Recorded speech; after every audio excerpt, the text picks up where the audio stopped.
Estamos ao vivo para mais uma conversa, mais uma edição aqui do nossa Conversa Refletida. E hoje eu trouxe um convidado muito especial, o professor Rodrigo Leão. Ele que tem um canal no YouTube que, se eu não me engano, agora tem mais de 50 mil inscritos, né? Mais de 50 A mil. última vez que eu olhei estava 55. Eu não fico olhando não para não dar ansiedade. Tá certo, é isso mesmo. Então, são, aí em torno de 55 mil leitores, né, que acompanham o professor Rodrigo Leão, né. Então a gente tem a honra aqui de ter uma conversa com ele sobre literatura, leitores, mestres, tudo aquilo que a gente gosta pouco, né, sobre esse universo aí da leitura, da literatura, né, da vida de estudos e vida intelectual, né. Eu sou o Gustavo Siqueira, tenho também um canal no YouTube chamado Vida Refletida, que a gente conversa, sobre esses assuntos, né. Tenho aqui também o meu perfil no Substack, né, sou o dono da página O Pensador, e a gente produz conteúdo aqui também, nessa linha, né. Vou passar aqui para o professor se apresentar, falar um pouco aí do trabalho dele, né, ou da trajetória dele. Ele pode ficar à vontade aí, professor. Opa, boa tarde a todos, boa tarde meu amigo, tudo bem? Agradeço demais o convite, a oportunidade de estar aqui, da gente poder falar de livros, que a gente gosta pouco, né, se já fala pouco sobre isso, aí sempre falar um pouquinho mais para não ficar cansado. Vocês vão me desculpar, eu estou com um pouquinho de tosse, é uma faringite que se prolonga aí tem uns 3, 4 meses, negócio de professor, é a vida. Eu sou Rodrigo Leão, como já foi apresentado, tenho um canal lá no YouTube, tenho uma página aqui no Substack. Também tem um perfil no Instagram, também é fácil de me achar, jogou Rodrigo Leão, vai achar por aí, graças a Deus a presença já está consolidada, tem perfil no X, enfim. E meu negócio é o seguinte, na internet eu tô para falar de livro, né, o negócio é falar de livro, trazer leitura, da gente transformar a leitura numa coisa mais palpável para as pessoas, né, não ficar perdido, porque eu leio livros, então vou aqui ficar fumando meu charuto e falando umas intelectualidades. Não, a leitura ela tem que ser parte da vida das pessoas, tem que ser um negócio palpável, concreto. A gente tem que transformar os clássicos, transformar não, porque já são assim, mas a gente tem que mostrar que o clássico, na verdade, é parte da existência, é parte do tecido da realidade. É esse meu objetivo, é transformar, por isso que o meu bordão lá no canal falamos de qualquer coisa desde que tenhamos um bom livro. O livro ele é porta para o mundo. Ele não é um lugar para a gente se isolar e ficar perdido dentro dele. É uma conversa acima de tudo, né? E é nessa conversa que você vai percebendo e desvendando a realidade. Basicamente isso. Maravilha, professor. Inclusive, nesse quadro de conversas aqui, um dos elogios que eu recebi, né, de uma seguidora, que eu fiquei muito feliz, que ela falou assim: "Nossa, a gente vê a simplicidade na conversa e tal, né". Então eu acho que há um tempo atrás o pessoal se acostumou muito a essa coisa da intelectualidade muito, assim, do pessoal fazendo uma pose, né, para falar sobre livros, sobre leitura, né, como se fosse uma coisa muito diferente, né. Então, assim, entrando também nesse assunto, eh, qual é a sua história com a leitura, né? Como você se tornou um leitor? Eu sou de origem humilde, né? Como diria, sei lá quem é o pagodeiro que tem uma música que diz: "Eu sou de origem pobre". Eu sou de origem pobre, então eu não tinha muito acesso a livro não, nunca tive, minha família nunca foi uma família de leitores e tal. Mas teve um marco, assim, eu digo isso até num canal, num vídeo que eu fiz no canal, que um marco importante para mim foi uma promoção da Coca-Cola de distribuição de gibi da Turma da Mônica. Isso para mim foi um marco absoluto, porque com essa promoção, que minha mãe na época resolveu participar, resolveu juntar as tampinhas de garrafa para trocar no gibi, onde eu tive acesso ao gibi, na época eu nem li direito, lembro minha mãe lendo para mim, e esse me encantou perfeitamente. Aí eu passei a adquirir gibi no sebo, que na verdade era um sebo de feira, só quem é do interior vai saber como é que funciona essas maravilhas, que é você ter um sebo no meio dos bancos da feira, eu acho que tá tendo um eco, não sei se é daqui, se é daí. Deixa eu ver aqui. Tá, tá conseguindo me ouvir? Aqui tá ok. Tá, vamos prosseguindo. Então, tinha no meio do banco da feira tinha um sebo de uns gibis sem capa e etcétera. Aí a gente passou lá e adquirir um gibizinho lá, né, e aí daí em diante não teve jeito mais não, foi irremediável. Maravilha, muito bom. É, também Então, falaram vamos aqui lá que o seguir. áudio tá dando eco. É. Mas será que é do meu aqui que tá voltando? Eu acho que é porque eu tô sentindo ele voltando daí, tá vindo pelas caixinhas de som. Hum, deixa eu tentar aqui fazer uma alteração então.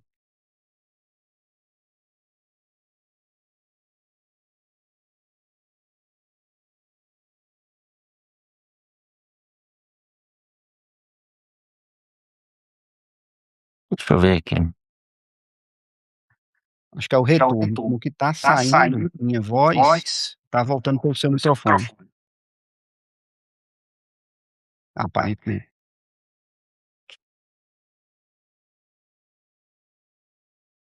Vê se me... Espera aí.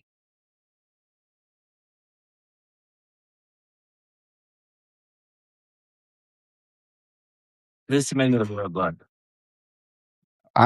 Deixa eu só falar, pronto, acho que agora, pra mim pelo menos, sumiu um pouco. Ah, maravilha, né? A respeito dessa questão de que nós temos que trazer a leitura mais para o cotidiano das pessoas, né? Uma coisa mais palpável, né? Mais acessível, né? Eu vejo muita gente relatando dificuldades para ler, seja para encaixar a leitura na rotina, né? Ou dizendo que não tem tempo, né? Às vezes de correria de trabalho, estudo, né? Estudos mais específicos, né? E que conselho você daria para essas pessoas que talvez até não sentem vontade de ler, não conseguem, dizem que não tem tempo? O que eu sempre digo, e eu sempre sou assim, as pessoas costumam dizer que eu sou grosseiro por causa que eu digo essas coisas, mas a primeira frase a dizer é: "Deixe de preguiça e de desculpa". Porque na verdade, você ficar alegando que não tem tempo para fazer qualquer coisa, não é só leitura não. É falta de disposição, né. Porque quando você gosta de um negócio, você vai achar uma brechinha que seja. E para ler, você não precisa de um ritual, minha gente, você não precisa fechar tudo e dedicar só um tempo exclusivo àquilo. A leitura é um negócio que você pode fazer em qualquer lugar, absolutamente. Se você instalar o Kindle aí, ou qualquer leitor de e-book no seu celular, quando você estiver numa fila, você no lugar de zapear no Instagram, no TikTok, sei lá a rede que você usa, você vai abrir o aplicativo de leitura e vai continuar a sua leitura ali. "Ai, mas eu só consegui ler 2 parágrafos". É a vida, acontece, faço isso direto. Chego num canto, leio 2 parágrafos, alguém interrompe, tive que parar a leitura ali. O leitor digital, ele tem a vantagem que fica marcadinho. O livro, eu ando deixa eu ver se eu tenho um aqui com ele na mão. O livro eu coloco um prendedorzinho, não tem aqui, tá lá para o outro lado. Coloco um prendedorzinho de couro, boto um lápis nele, e se alguém interrompe na hora, eu marco o canto que eu parei com um lápis rapidinho e segue a vida, sabe. O problema e a gente vê isso, já que a gente tá falando do livro, né, e de riscar, a gente vê muito isso, um endeusamento do objeto livro, né. Que é massa, a gente adora livro, fantástico, a gente gosta de comprar, de ter, né, às vezes a gente compra só para ter, "Eita, vou botar na minha estante", quantas vezes não fazemos isso? Só que o objeto livre ele é para ser usado, para ser riscado mesmo. Se você levar ele consigo para todos os lugares, você vai ler muito mais, absolutamente. Não precisa nem de um aparelho a mais, pega o mesmo livro. Eu estou lendo com o pessoal do canal Conde de Monte Cristo, ó o calhamaço, são 2 volumes desse aqui, e eu carrego para todo lado, porque não tem que ler. E o tempo que eu tenho é quando eu estou no meio do mundo. Aí, abro, leio, marco. "Ah, mas vou riscar meu livro", problema, paciência, livro é pra isso mesmo. Risque o livro, sabe. "Ah, mas se eu colocar ele na mochila vai amassar, vai dobrar a capa, vai fazer ore", vai, é a vida. Não conta as vezes que eu tive que marcar o ponto que eu estava lendo, não tinha um marcador, não tinha nada, inventei de abrir o livro, que eu estava ali na mão sem marcador, sem nada, eu pego e dobro a página. Dobrei. Pronto, quando eu volto para ele, parei aqui, onde está a página dobrada. Não precisa dobrar a página toda, faz uma orelhinha, e sucesso, segue a vida. Você tem que transformar o livro, o objeto, o livro, em algo cotidiano seu, ficar sempre com você. Leve com você para todo lado, instala um aplicativo no seu celular, leia 2 livros, né. Tem um físico com o qual você carrega para todo lado, "Eita, estou sem o meu livro físico", tá lendo um digital no celular. Aí no instante do tempo aparece. Eu fiz um vídeo recentemente sobre isso, né, as pessoas reclamando: "Ah, é porque eu não tenho tempo de leitura". Tem, se você achar um tempinho, você vai ter tempo de leitura. Dá certo, todo jeito dá certo, você está esperando um negócio ali, dá certo, enquanto toma café, dá certo, você consegue.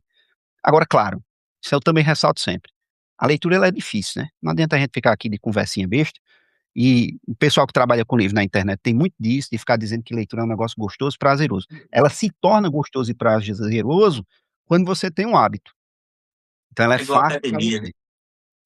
É com a academia, exatamente. Quantas vezes a gente não vê o cara dizendo: "Ah, eu adoro malhar", pra mim é um porre, um saco, que eu não vou, eu não frequento. Agora se eu for, vai ser massa pra mim, depois de um tempo.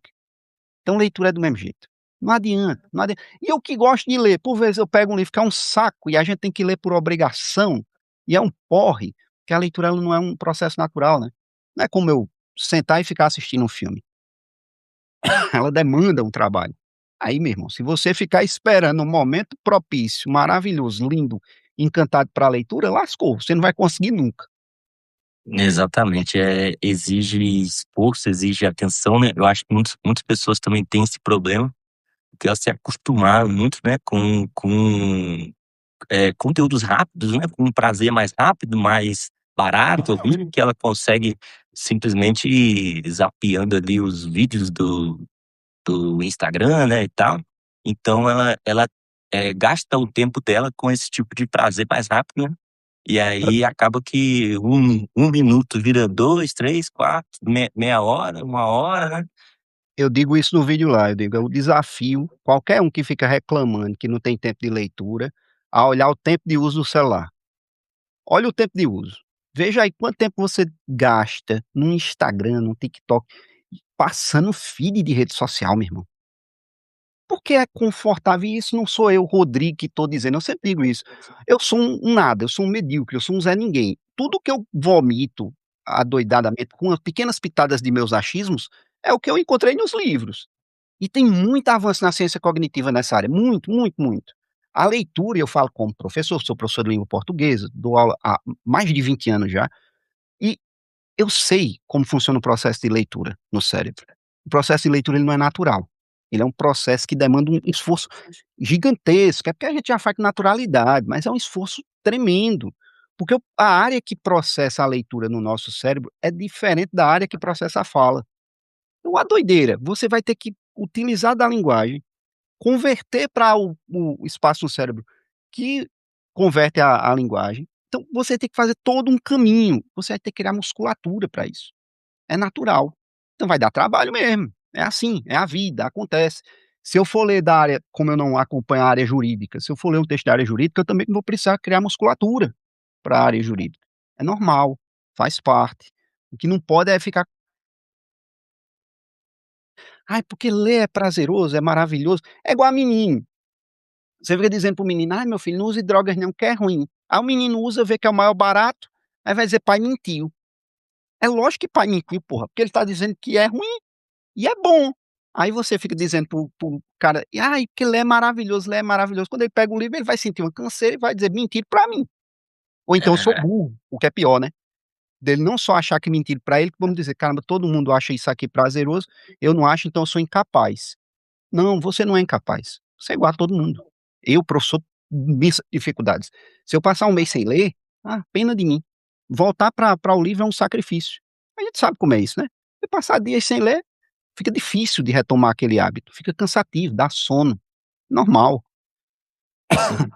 Eh, e sobre essa questão também de encontrar as brechas ali e tal, esses dias mesmo eu estava fazendo algumas consultas, né, alguns exames e tal, e aí aquele livrinho pocket, né, pra levar pra consulta, acho que não tá aqui não, tá aqui, lendo Macbeth, né.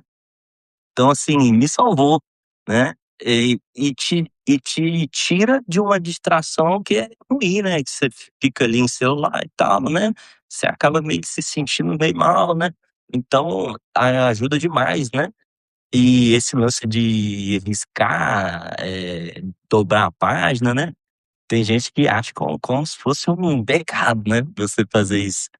Sendo que na verdade, se não me engano, foi não sei se foi o Mortimer Adler ou o outro autor, falou que enquanto você não marcar o livro, você, enquanto você não imprimir a sua marca nele, ele não se tornou seu ainda.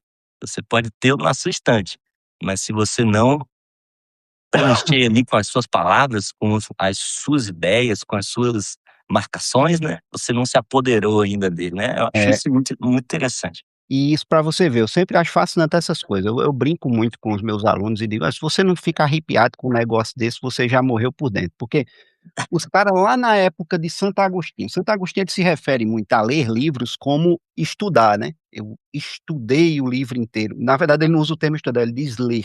Eu li esse livro inteiro. O que é que ele está falando com ler ali? Ele está estudando. E por vezes o processo de estudo de um livro naquela época era transcrever. Pegar o livro do lado e transcrever aquele livro todinho, copiar mesmo o livro de cabo a rabo, porque ele ia fazendo sua própria cópia, suas próprias anotações e etcétera. Mortimer Adler dizia isso quando você não tinha ainda o avanço da ciência cognitiva que você tem. Aí você tem séculos, né, chega a ser mais de 1000 anos, discutindo um negócio para chegar à ciência cognitiva e dizer: "Olha, você escrever é processo fundamental da etapa de aprendizado". Fundamental. Não é só para alfabetização não, para qualquer coisa. Você estiver lendo um livro, e eu faço isso o tempo todo, muita gente me pergunta: "Professor, como é que o senhor faz para entender essas nuances do livro?". Primeiro, repertório, né, o cabo tem que evidente, não é mágica, o cabo tem que conhecer as coisas, para você poder fazer o link, então você quanto mais lê, mais facilita. E o segundo é anotar, escreva, sabe. Teve uma ideia, um pensamento, por mais que pareça tolo, escreva. Aí você vai andar com um caderninho do lado, tem gente que anda. Eu não consigo. Aí eu pego e anoto logo na página do livro mesmo e vai embora, é a vida. E nesse sentido aí, puxando esse gancho mais pra literatura mesmo, né, eh, eu vejo que o senhor tem essa ênfase, né, mais literária, né, e tal.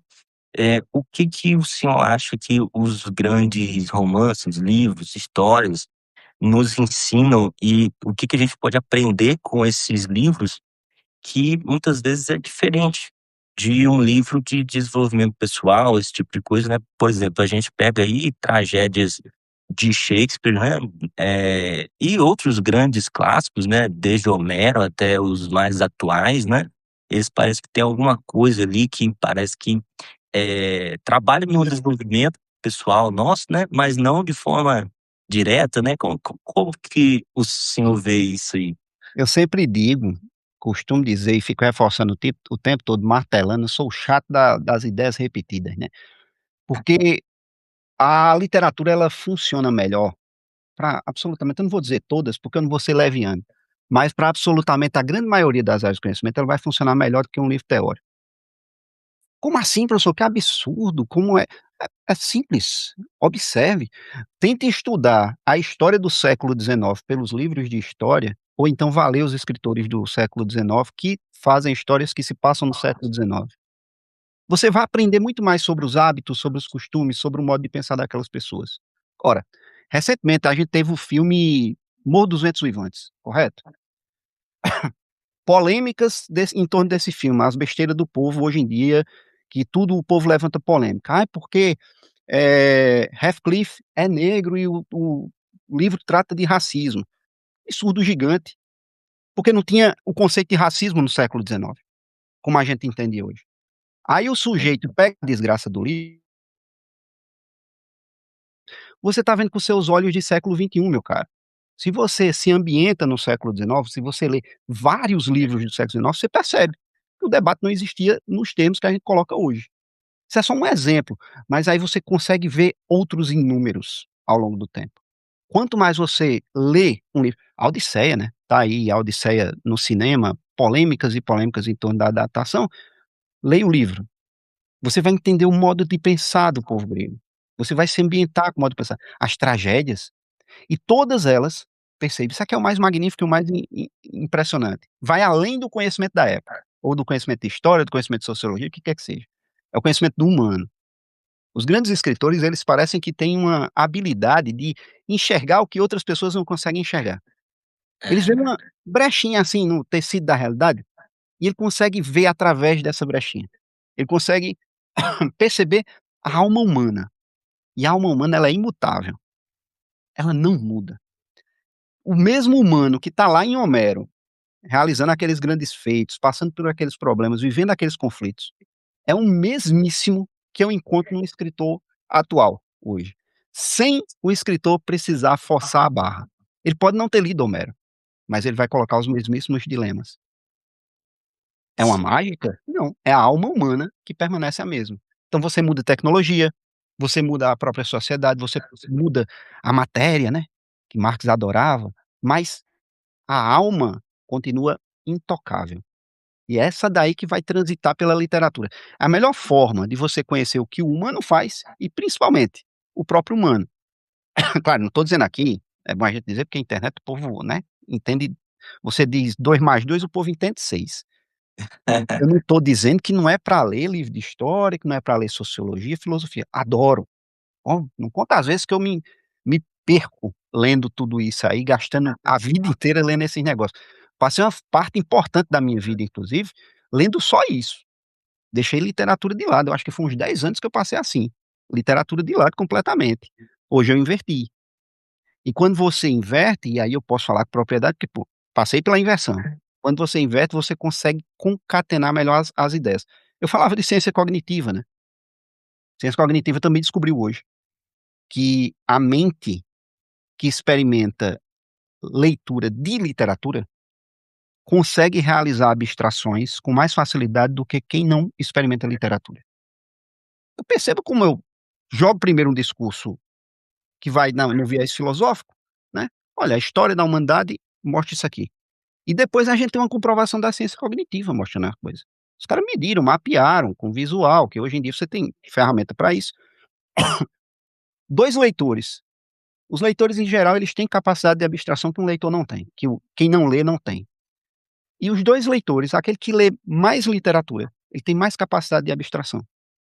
Ele tem capacidade de entender uma realidade diversa a partir de exemplos. E tem a capacidade mais importante ainda, de entender que aquele exemplo que ele está olhando não representa o todo. Aham. Consegue compreender a realidade em suas nuances. Isso é maravilhoso, isso é fascinante. Isso permite com que as pessoas, inclusive, eu tenho abordado isso nos canal nos últimos dias, não sejam manipuladas, né. A literatura é a porta de entrada para o tão desejado pelas pessoas pensamento crítico. É a literatura que permite isso. Não é que o escritor vai entregar para você de bandeja, e é aí que habita a mágica, né. É justamente a lacuna da literatura, dando pouquíssimas pistas para você, que permite que você consiga abstrair. Só para encerrar, porque aí eu fico falando um tempão. Pode ficar Pegue à vontade. 1984, né. 1984 de Orwell, uma obra magnífica, que as pessoas colocam com um tom profético não à toa, porque quando você olha para a nossa realidade, você vê vários países, não só o nosso, mas vários países fazendo coisas iguaizinhas acontecem lá, e muita gente leu 1984 e acha que não é sobre isso, que é sobre um mundo, uma realidade paralela. O que é que está acontecendo aí? A incapacidade de abstração. É, Porque se você não experimenta literatura amplamente, Ezra Pound falava sobre isso. Você tem que ler em quantidade, não é só intensidade, não é só ler o mesmo texto várias vezes. Você tem que experimentar várias obras literárias. Isso vai desenvolver essa musculatura que a gente falava para permitir essa capacidade de abstração maior. exatamente. E muito interessante que esse aspecto do clássico, né, ele parece que independe de época e lugar, né, então pode ser qualquer pessoa de qualquer outro país e tal, e qualquer época, né, ele pode ler aquilo e ainda assim, sentir uma experiência humana ali, né, uma coisa diferente, né. É claro que ele tem que ali entender, às vezes, alguma coisa que é um conceito da época, né, um costume e tal, mas que, nesse aspecto é universal, né. Isso eu acho muito muito interessante. E aí já, mudando um pouco o foco, mas ainda nesse sentido, comentando sobre autores, né, que que também nos influenciam, fazem a gente pensar, né. Uma coisa que eu fiquei refletindo esses dias, né, é que o quanto as pessoas, são influenciadas por ideias e não percebem. Elas acham que elas têm um pensamento autônomo, né, um pensamento original, né, que isso é muito comum, por exemplo, na filosofia, né, "Não, vamos, né, pensar por nós mesmos", né, e você vê que na verdade o cara, ele está num contexto, num período histórico, né, como agora, influenciado por ideias, por questões do local dele, da bolha dele, né. Então, não existe, né, isso, né, de você ter um pensamento puro, né, e tal, em abstrato, né. E um dos autores que eu acho muito interessantes, relevantes e que influenciaram muito o pensamento da nossa época, né, assim, mais nessa parte intelectual, né, da vida de estudo, né, e que incentivou algumas pessoas, né, foi o Olavo de Carvalho, né. Como que você o que que você considera, assim, mais valioso na obra dele e mais interessante, assim, na atuação dele, né, ou na influência dele? Olavo é uma pergunta massa sobre o Olavo, porque desde que eu montei o canal, na verdade, meu canal tem 2 anos de vida, né, que eu comecei a postar vídeos lá. E de ter gente assistindo, que a gente que produz conteúdo pela internet, a gente sabe disso, a gente passa um tempão publicando para ninguém. Para ter Sim. gente assistindo foi 1 ano e meio, né, começou a aparecer gente, o pessoal começou a gostar, começou a compartilhar, o algoritmo favoreceu, chegou um pessoal a mais.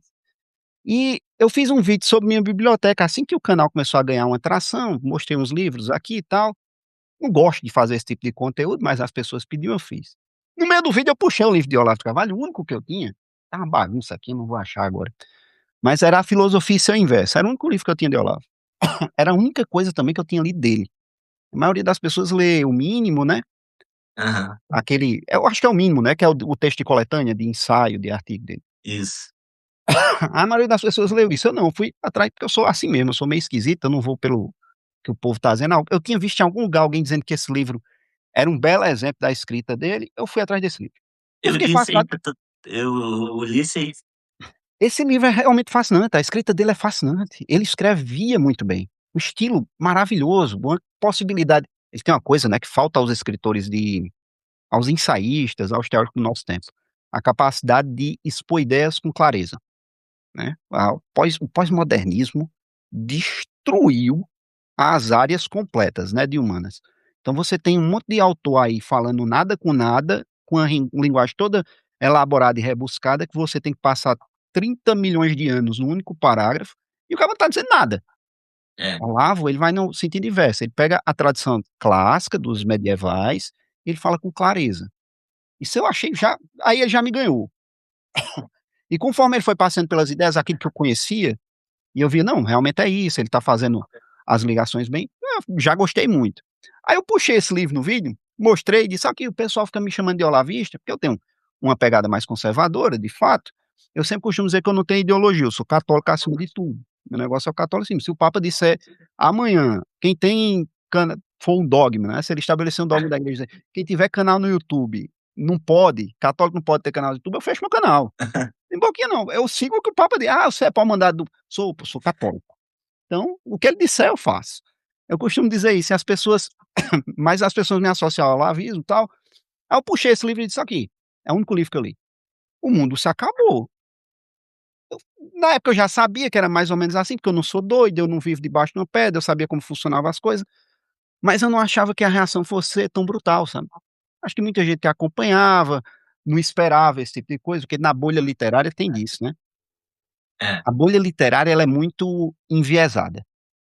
Você é meio que xiita, a galera é meio que xiita, você tem que ler o que o povo manda. E ai quem falar mal dos escritores queridos, também é acontece verdade. isso. E eu não tenho dúvida, eu já comentei isso algumas vezes online, comento muito entre as pessoas que eu conheço, que perguntam como é que vai o canal, eu não tenho dúvida que eu estaria maior se eu não tivesse a boca grande que eu tenho, e falar as coisas pelo viés que eu falo, eu não tenho dúvida que o canal teria crescido muito mais. Teria, que estaria dentro da bolha. E aí as coisas seriam mais fáceis. Mas enfim, para não me estender muito, aí recentemente eu ganhei O Jardim das Aflições, o clássico de Olavo. Como é que eu ganhei esse livro? Eu estava fazendo um vídeo de oferta da Amazon, estava na minha lista de desejo, eu mostrando a lista de desejo para o público, dizendo: "Ó, eu nunca li Olavo, tal, só li A Filosofia e seu Inverso, mas se você é fã de Olavo e quiser mandar para mim, mande". A pessoa mandou. Quando a pessoa mandou, eu estava muito curioso por esse livro, uma das primeiras coisas que eu fiz, parei o que eu estava lendo e comecei a ler. Fascinante.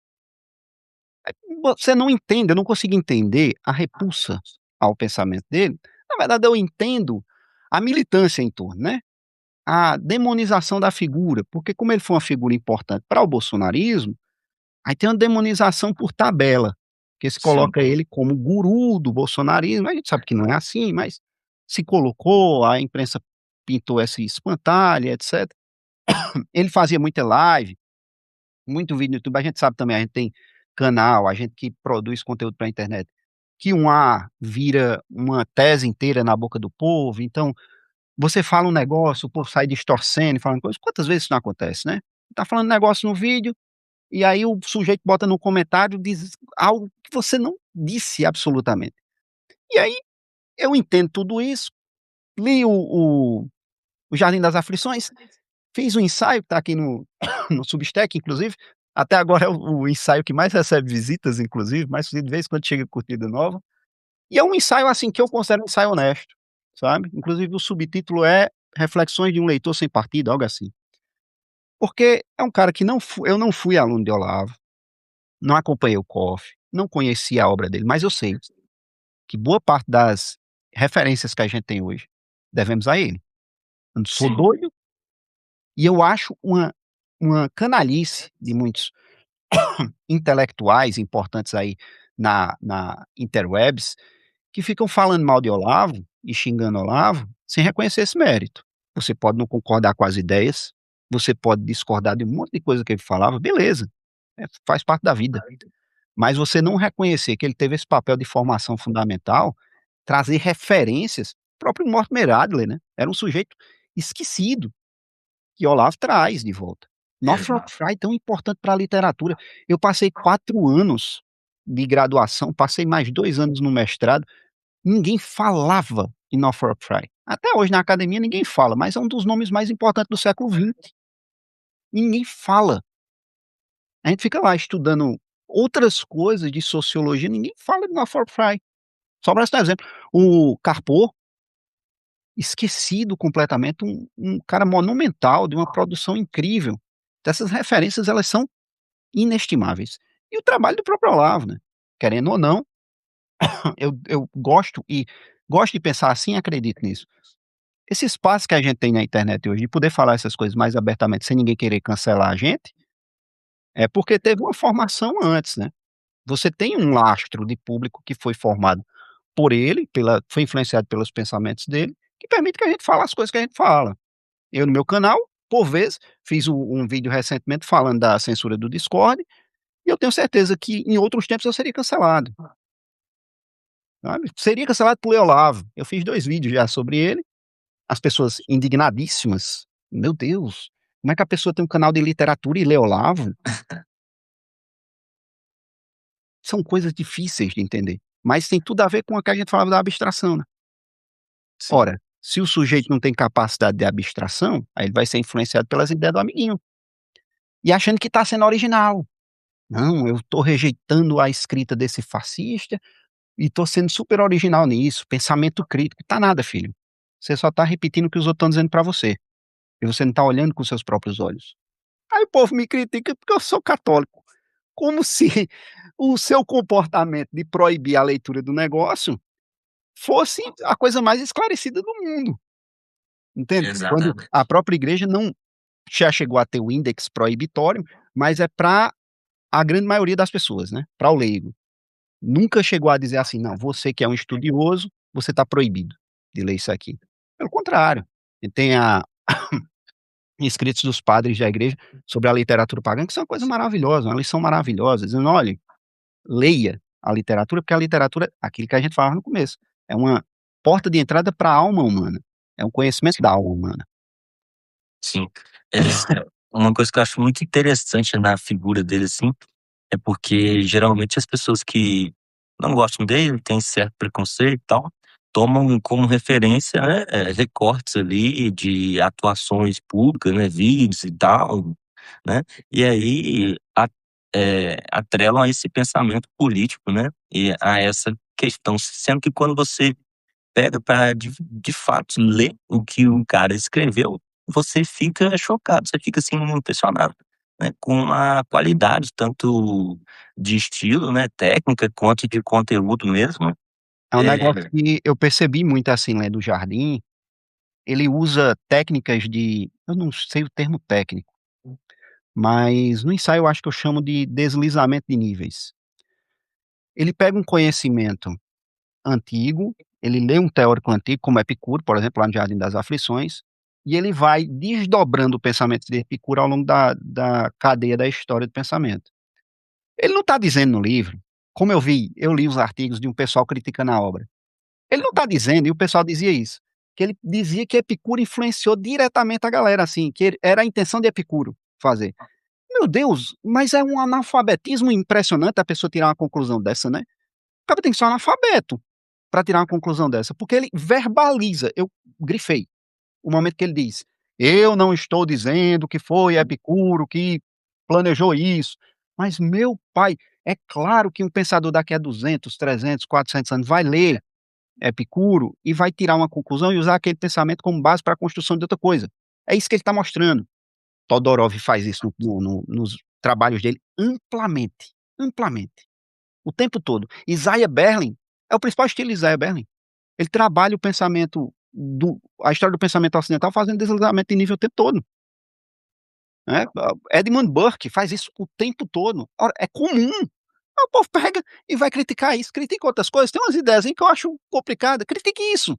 é, Agora falar do estilo e desse encadeamento pra erguer um espantalho e dizer que ele tá errado por isso, não dá. é complicado. Eu inclusive, eu acho que isso é uma, assim, uma demonização do escritor, porque não tem praticamente nenhum pensador, assim, que a gente pega, que a gente bate o martelo assim: "Não, eu penso 100% igual esse cara em tudo". Isso é muito difícil, eu acho que não tem como você fazer isso com ninguém, porque senão você não tá pensando, você tá só concordando com tudo que o cara disser, né.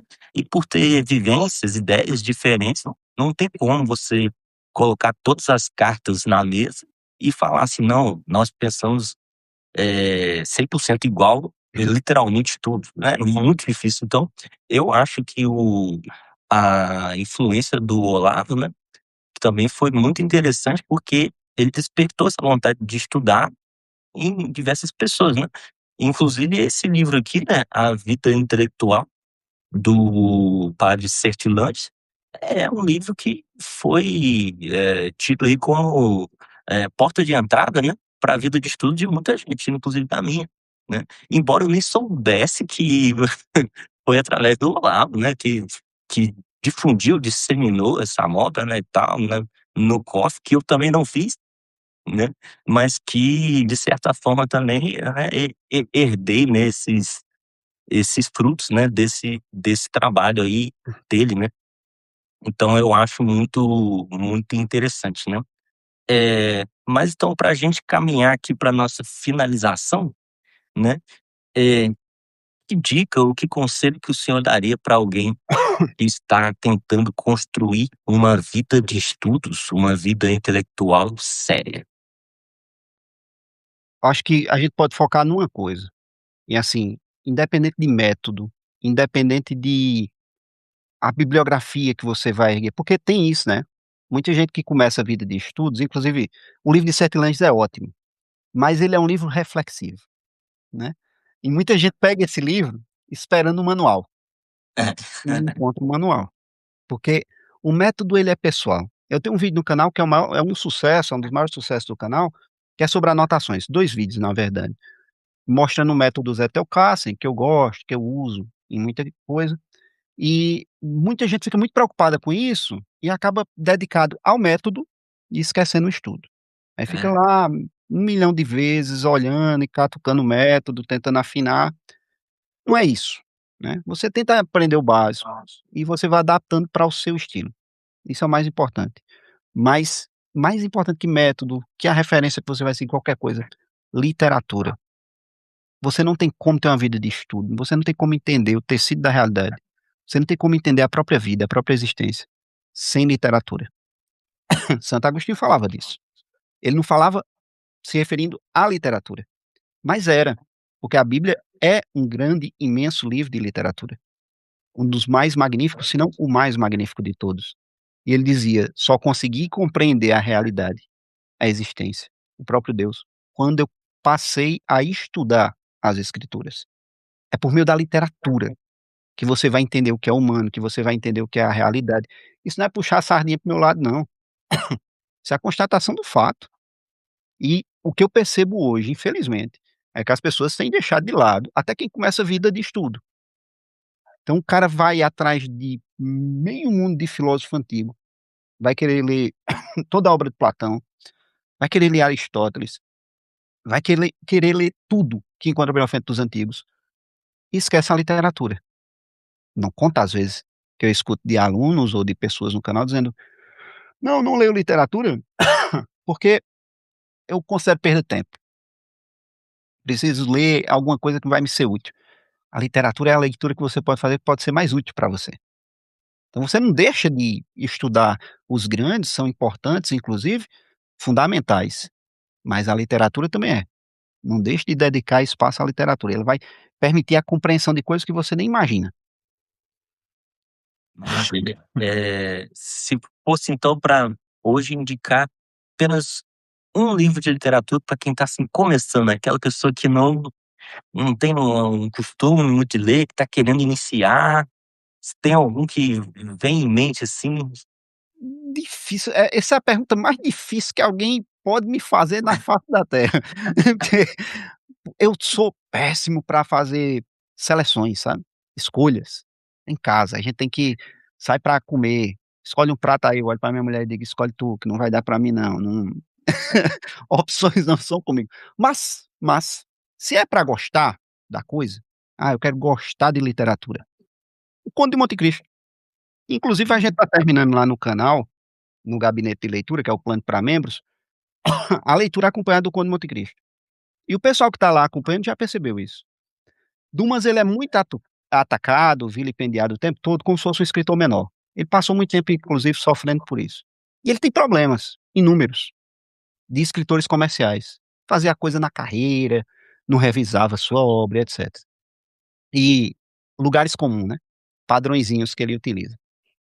Entretanto, como todo bom escritor, ele consegue enxergar naquela brechinha que eu falava, do tecido da realidade.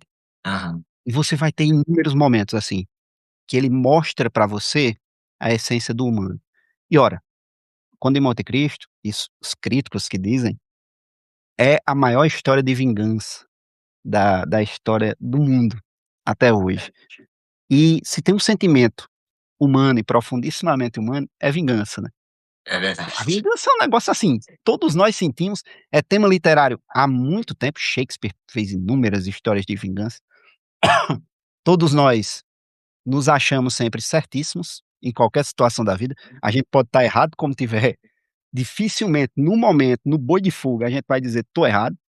Depois você olha retrospectivamente e pode dizer: "Eu errei", mas na hora, no boi de fogo, você vai dizer: "Tô certo", e você vai querer vingança.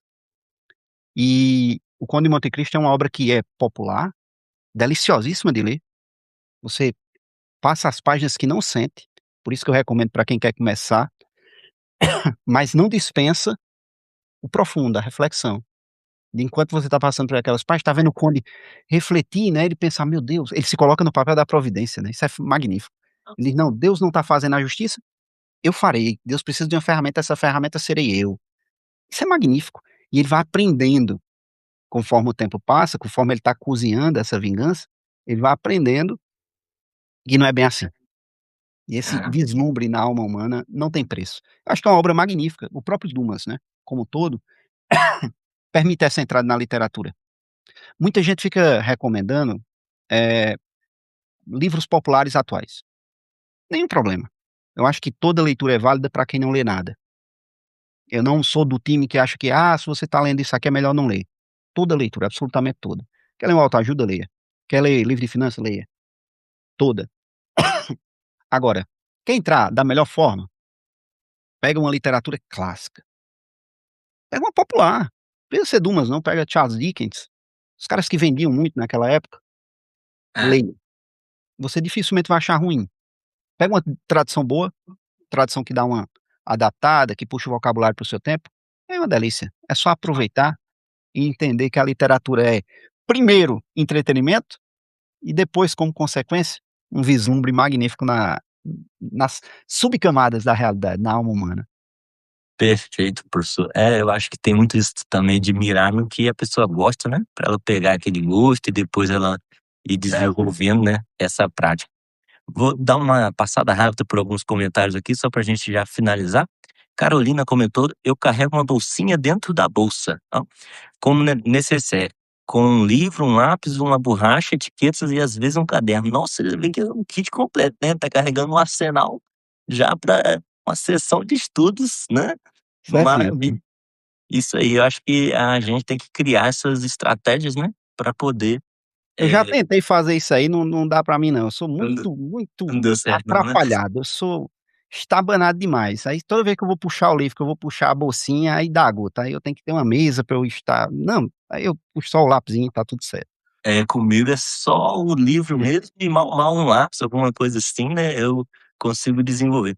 E ela também comentou mais depois, o problema não é ler Olavo, o problema é gostar. Christian Dunker sempre fala que leu, mas como não gostou, não foi cancelado. É, então tem esse aspecto aí também muito interessante, né. E Débora acabou de comentar, foi a literatura que me ajudou a ser uma jurista melhor. Ó, que interessante, né, a gente vê muito também esse aspecto da justiça, né, Outro em dia eu vi pautas.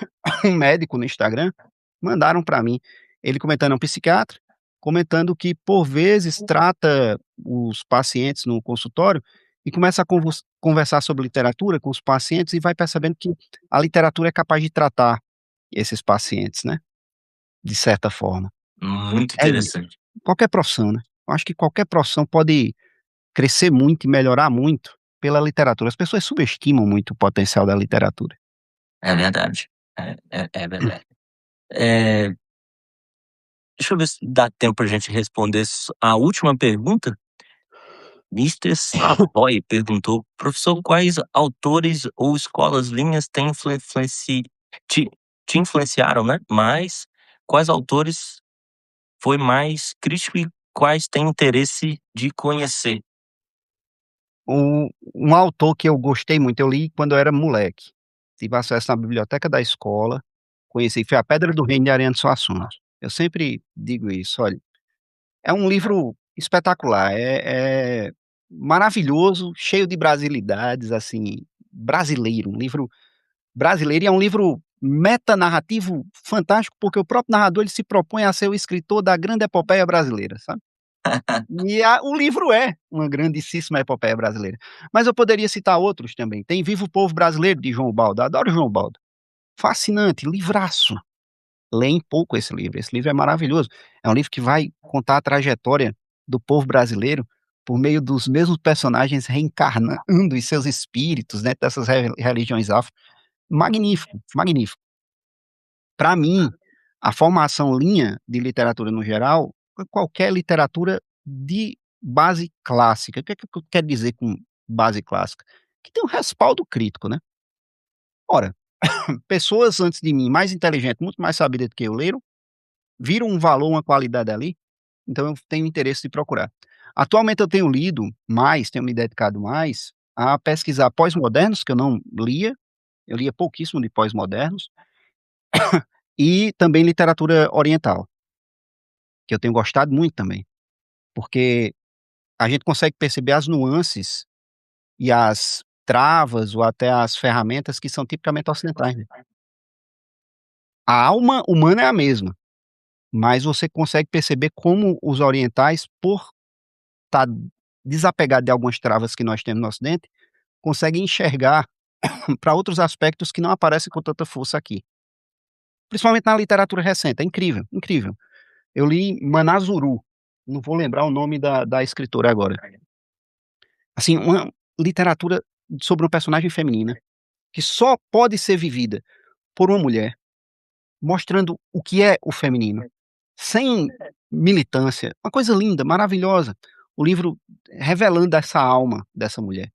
Não é história tradicionalzinha não, pelo contrário, é uma mulher que foi abandonada pelo marido, que tem um amante, uma bagunça, mas a alma humana está ali. E de um modo difícil de encontrar por aí. Essas coisas me fascinam. Os pós-modernos me fascinam pelo como eles conseguem perceber o nosso tempo. Eu não lia, quase, comecei a ler e fiquei fascinado. Eles conseguem perceber o nosso tempo de um modo único. É um tempo muito confuso, né, tempo muita informação, a gente não consegue se achar no lugar direito, a gente vive uma época muito conturbada nesse sentido. E os pós-modernos, eles conseguem captar isso na linguagem. Diferente do moderno, que ele só colocava na linguagem, os pós-modernos, eles colocam na linguagem e no assunto. Aí vira uma coisa que para mim, eu me deleito com essa coisa. O entretenimento, parte do entretenimento literário para mim, é perceber esse jogo que o narrador está fazendo, que o escritor faz ali na obra. Maravilha, muito bom mesmo, professor.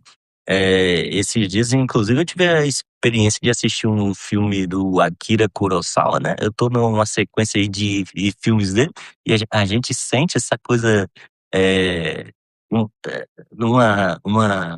uma essência ali bem japonesa na raiz, né? É muito interessante. Eu vi o Trono Manchado de Sangue, que é uma adaptação de Macbeth, só, tipo uma releitura, né? Só que com todos aqueles trejeitos, aquelas expressões japonesas, eu achei muito interessante, muito legal mesmo, né? Quem sabe um dia a gente não, o senhor não nos dá a honra, né, de conversarmos mais sobre esse assunto aí, né? Então, né, dessa estética, desse jeito, de outras culturas, né? Outras formas de ver o mundo.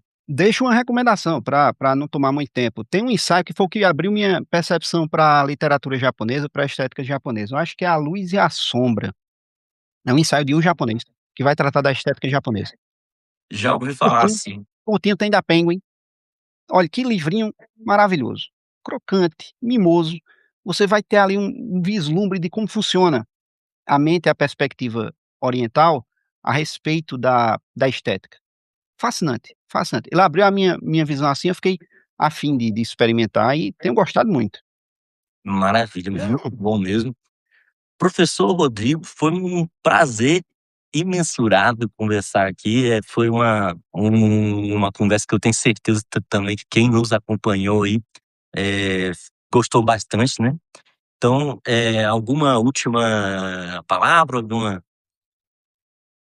Só agradecer. Agradeço imensamente o convite. Você sabe que a gente está numa correria, né. Eu inclusive Sei como comentava é que é. contigo, dizia: "Desculpa aí não ter respondido antes, porque a correria, eu não consigo ver as mensagens, uma bagunça". Eu sou péssimo no gerenciamento desses negócios.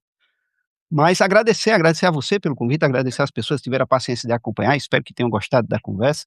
Passem lá no canal, né, Rodrigo Leão, se inscrevam, passem no X, no Instagram, enfim, aqui no Substack, se inscrevam também, tem uns textos interessantes aí para vocês darem uma olhada. E acima de tudo, leiam literatura pela caridade, pegue literatura, leia mais literatura, se dedique mais à literatura.